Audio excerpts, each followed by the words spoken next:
What's going on, guys? So as you know, Project 660 here. Well, Smitty's World with Project 660. This is the Grizzly 660 that I bought from my buddy for 600 bucks. And as we can see, we can't see anything on the screen. So I have some extra ceramic headlight kit laying around from when I did it on the truck. So I'm going to see if this will help, because if not, I got to buy a new one anyway. So let's get to it. I'm going to go ahead and skip all the boring stuff if y'all watch me do it.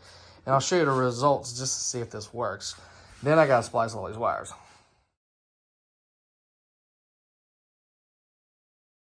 Okay, so I had to stop. I literally just started. That's the only pad I used. The oxidizer's already making it where I can see the screen, so I have faith that this is going to work, which is going to save a lot of people a lot of time and money. So you do step 1, then you do step 2, which is sanding and buffing, and then you do step 3, which is a clear. So let's see how this works. It's going to need a lot of sanding because it definitely is scuffed up and scratched up and cracked or whatnot. So. Okay, so this is step number 2 where I'm sanding it down. I have to say, these results are great so far. Wow.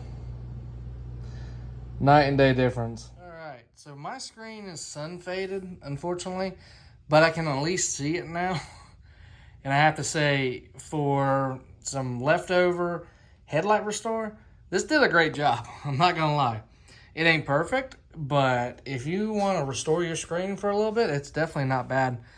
So it looks like this bike's got 2,775 on the odometer with 747.4 hours.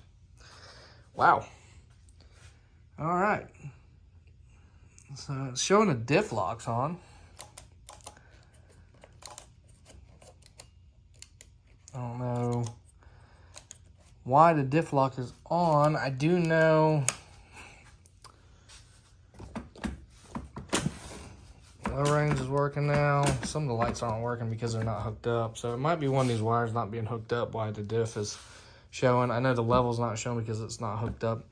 But yeah, guys, if you want to fix your screen, it ain't perfect, but you'll be able to see it better than what it was. And like I said, mine's pretty badly sun faded. So my LCD underneath is actually damaged, not just the screen. But mine was pretty bad and I can see it now. So hopefully this helps somebody out.